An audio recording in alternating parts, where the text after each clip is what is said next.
day, everybody. Welcome to the CPD module. I'm Debbie Vial. I'm from the Property Practitioners Regulatory Authority, and I'm going to be talking about the Property Practitioners Act with special emphasis on trust accounts. The new trust account regime under the Property Practitioners Act has some differences from our old Act, and I'm going to be going through them fairly briefly so that you can see exactly what the Act requires us to do and where we can be exempted from trust account regulations. The Property Practitioners Act and regulations made various changes regarding the trust account regime for property practitioners and the way their accounts are audited. The Act and regulations, as you know, came into effect on the 1st of February of 2022, and some industries regulated by the Property Practitioners Act are now granted certain exemptions from holding a trust account, but they are required to comply with certain conditions. We need to remember that Section 54(1) of the Act still requires all property practitioners who are not granted an exemption from its provisions to open and keep a trust account and to place and maintain all trust money in such account until lawfully permitted to pay it out. So that provision is exactly the same as the equivalent provision in the previous Act, but there are a number of differences in relation to how it comes into effect and what exemptions may be granted. A large component of property sector businesses and individuals who perform immovable property or business broking related activities now fall under the regulation of the PPRA, and they will need to see how the trust account provisions relate to their business. A reminder that property practitioners, as defined in Section 1, all require two things to operate lawfully: a Fidelity Fund Certificate and a trust account registered in terms of Section 54(1) of Act 22 of 2019. Just as with the old Act, employee property practitioners are exempted from holding trust accounts.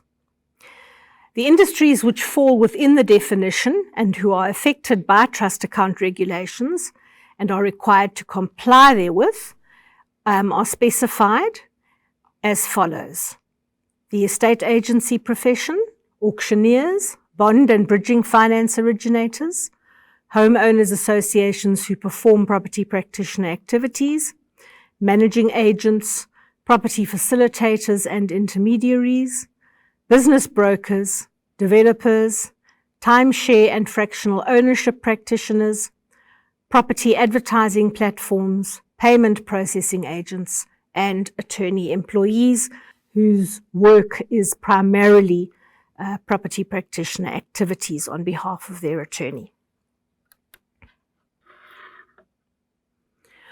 In terms of the new Act, all property practitioners may apply for an exemption in terms of Section 4 from any provision of the Act, including the requirement to hold a trust account.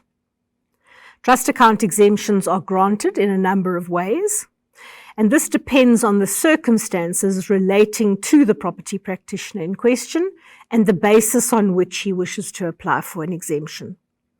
You will see as we proceed that some exemptions are granted automatically.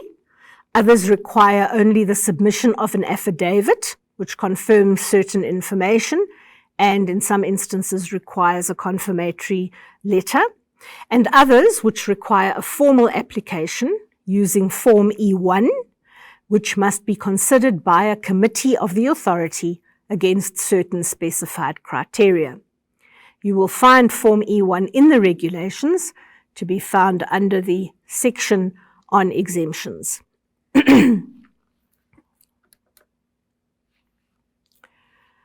We'll look first of all at automatic exemptions from trust account requirements, and we find these in Regulation 2.5. All property practitioners, other than a property practitioner registered as a business property practitioner with the authority, are exempted from operating trust accounts. So that is in line with our previous Act, where if you're not a business property practitioner, in other words, if you're not a principal, you don't run your own firm, then you are exempted from operating a trust account. So that would be your employees. Regulation 1.6 states that business property practitioner means a partnership, a company, a trust, a closed corporation, or a similar organizational entity that carries on the activities of a property practitioner. So that would include someone like a sole proprietorship.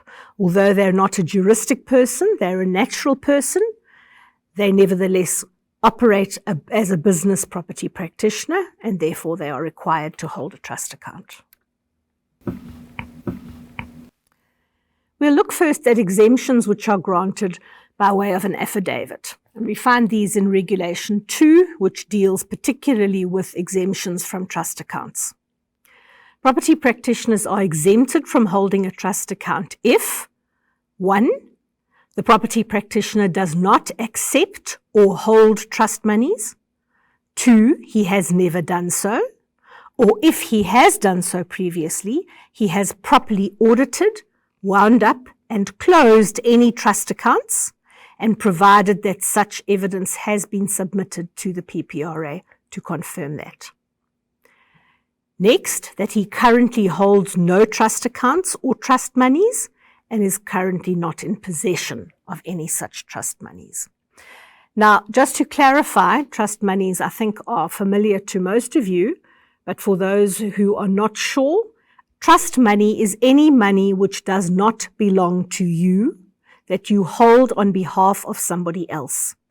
Even if it becomes your money at some stage, or it may become due to you at some stage, it is not yours until that date occurs.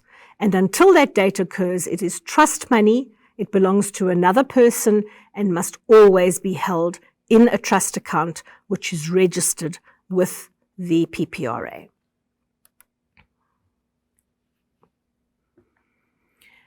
Further to the requirements we were speaking about earlier, in order to obtain an exemption from a trust account, all of those must apply.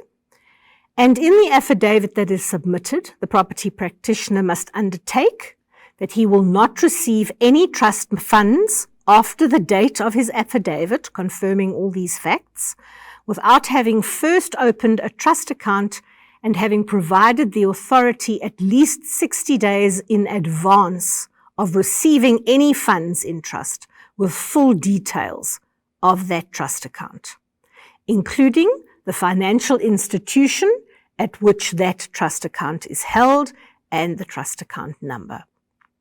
So as well as the other requirements we set out and spoke about on the previous slide, he also in his affidavit must confirm those things. He must also confirm that any trust money which may be involved in any property transaction which he conducts and which should be lodged in a trust account will in fact be held by a payment processing agent who qualifies as such in terms of Regulation 2.4. So either he doesn't receive any trust monies, he doesn't take any trust monies, he doesn't need a trust account for those purposes, or if he does, he undertakes not to take any trust money himself, but to make sure that the trust money that may be due goes into the account of a payment processing agent who qualifies in terms of the regulations as such. So all these facts must be confirmed in an affidavit submitted by the practitioner to the audit department of the PPRA, and you will see the email address of the audit department should you need it. And on receipt hereof, the audit department will verify the affidavit and any proof that it requires, and will confirm in writing to the practitioner that the exemption applies to him and will endorse our records to that effect. If a property practitioner is exempted from holding a trust account, he is in those circumstances only required to have his business accounts and financial statements independently reviewed by a registered accountant. He doesn't need to have them audited, and you'll find that in Regulation 2.3. You will remember under the old Act, everybody was required to audit their financial statements and business accounts every year within 6 months of the year end, the financial year end of the entity. But those were never submitted to the EAAB unless they were requested. Their trust account, on the other hand, had to be audited also within 4 months of the financial year end, but those had to be submitted within that period to the EAAB, as it then was. So we have a change here, and those who are exempted from holding a trust account no longer have to audit their business accounts. They may simply have them independently reviewed by a registered accountant. So there is a cost saving to the practitioner in that regard. It should be noted, Section 23 of the Property Practitioners Act also exempts practitioners who have an annual turnover of less than 2.5 million rand per annum from having their accounting records, which is of course their business accounts and their financial statements, audited, and permits them to have them independently reviewed by a registered accountant. That applies if your turnover is less than 2.5 million per annum, but bear in mind that if you have a trust account, even if your turnover is less than that threshold, your trust account must always be audited. There is no framework in terms of which a trust account can be simply reviewed. So the trust account remains auditable. The other accounts can be reviewed by an independent registered accountant. Also, if a property practitioner holds a trust account, that must be audited, as I said, irrespective of the practitioner's annual turnover. We'll stop for a moment and look at payment processing agents. Practitioners who make use of payment processing agents must ensure that that agent is compliant with all the requirements for such an agency to operate what we call a trust environment. Such property practitioner must have mandated one or more of these payment processing agents that specialize in collecting and distributing trust payments to process such trust payments on its behalf in respect of all trust funds received by that property practitioner. So that is the process of appointing and mandating a payment processing agent. So what is required for a trust environment to be created, which you as a property practitioner who may decide to use one of these processing agents has to ensure exists? Firstly, the trust environment, which must be created by the payment processing agent, requires that the payment processing agent specializes in collecting and distributing trust payments on behalf of property practitioners. Secondly, that the trust environment and each of the client accounts operated by the payment processing agents are audited annually in compliance with the Act and regulations. Thirdly, that the audit reports in respect thereof are submitted to the authority in compliance with the Act and the regulations.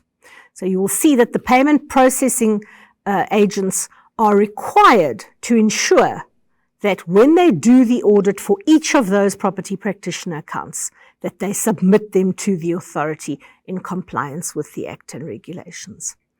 And finally, that the property practitioner concerned holds no trust monies whatsoever outside the mandate which was provided for in Regulation 2.4.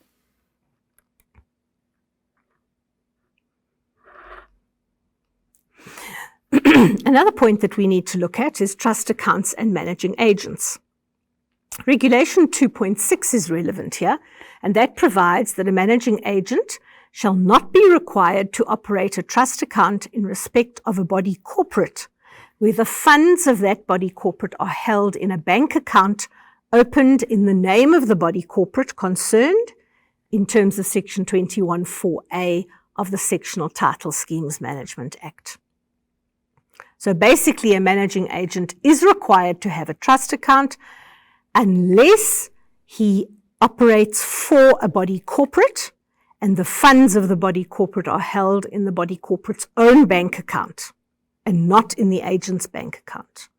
And that bank account must be opened in the name of the body corporate concerned, and it must be an account registered in terms of Section 21(4) of the Sectional Title Schemes Act. You will, of course, realize that in order for us to be satisfied that a managing agent complies with that requirement, we will require an affidavit from the managing agent accompanied by proof that the body corporate, who is his client, has their own bank account, what that bank account is, where it is held, and that it is an account that would qualify in terms of Section 21(4)(a) of the Act.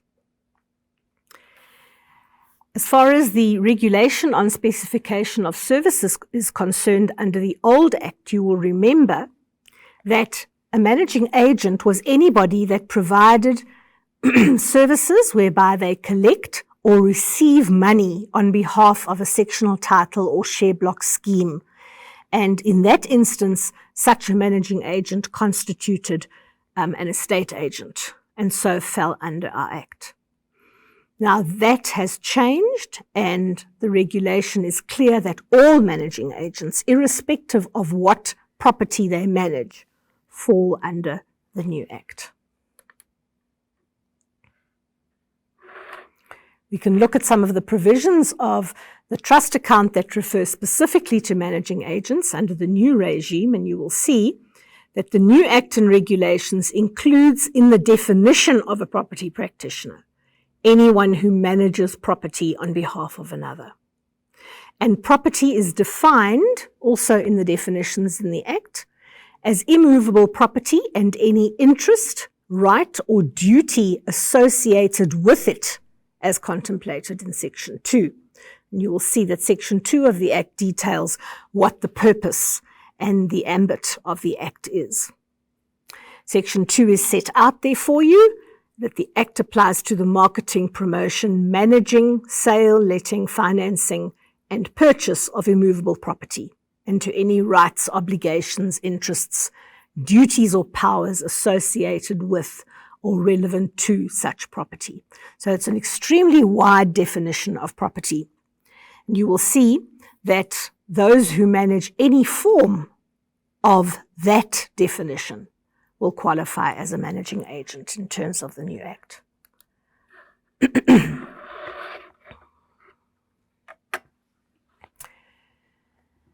The Property Practitioners Act 22 of 2019 and regulations, particularly Regulation 1.22, defines the managing agent.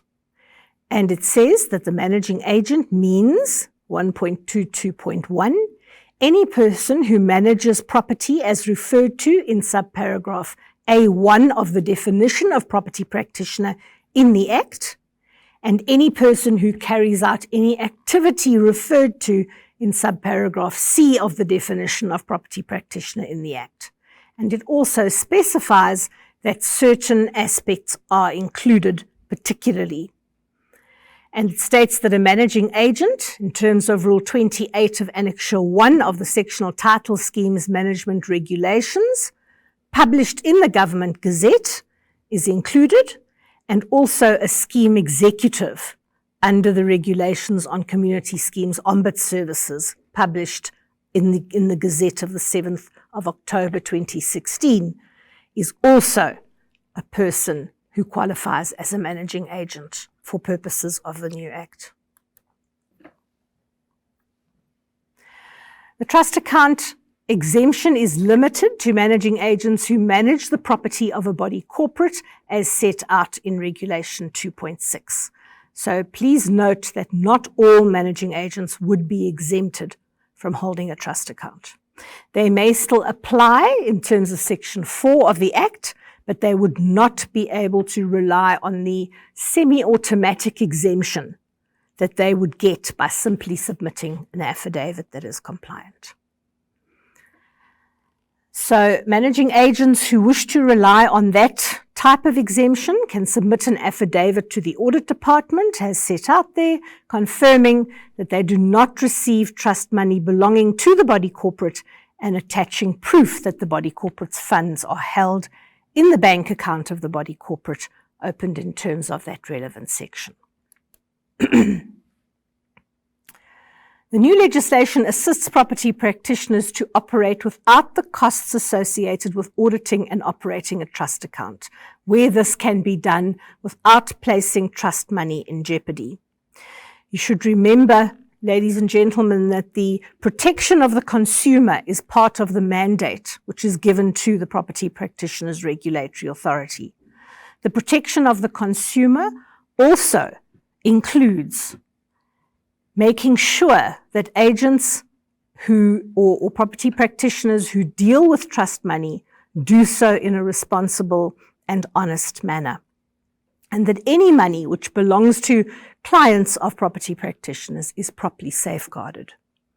The reason for the auditing of a trust account is particularly to ensure that whatever trust money has been taken in by a property practitioner is held as it should be, that it is correctly applied, and that it is returned and paid out when it should be. It is extremely important, therefore, that principals of any property practitioner business ensure that they remain in control of their trust account. They are liable for that trust account and for the compliance of that trust account with all the provisions of the Act. And I've referred particularly to those property practitioners, and quite often these are estate agents, who qualify as principals and who allow themselves to be used as a nominee principal where somebody else runs the business. That is all very well and good, but bear in mind that if you are not in control of the trust account and that trust account becomes non-compliant, we will not look to anyone to make that entity compliant except you as the principal. And if that entity fails to submit its audit reports for its trust account, or in any way contravenes the trust provisions of the Act, you are the party that will need to make good on that failure. And this may entail a situation where if you have other entities which you are principal of, you will not be able to get an FFC for those entities or for yourself personally, while this entity that is non-compliant remains so. So please beware of how you use your trust account and who you allow to be in control of it. The mandate to protect the consumer remains of vital importance, and any exemption may be amended, suspended, or withdrawn should it be necessary to protect the public, the property practitioner's fidelity fund, and to ensure compliance with the law. And I'm going to just expand on that very briefly to say that when you submit an application for an exemption from a trust account, which is not part of the Section 2 exemption, in other words, there's no automatic or semi-automatic exemption, you're not simply submitting an affidavit, you have to do a substantive E1 form application, that there are specific criteria which have to be taken into account by the authority before it issues such an exemption. And so those types of exemptions are not simply granted for the asking. They certainly are granted whenever it is in the interests of all property practitioners that it be granted. But it is essential for us as the authority to ensure that any exemption which we grant does not have the effect of defeating the intention of the Act in relation to trust accounts. Thank you, ladies and gentlemen. I do trust that you have learned a little about trust accounts, exemptions, and how we can apply them under the new Act, and that we will be able to take due care in ensuring that we comply with those requirements which the Act and regulations set out for us.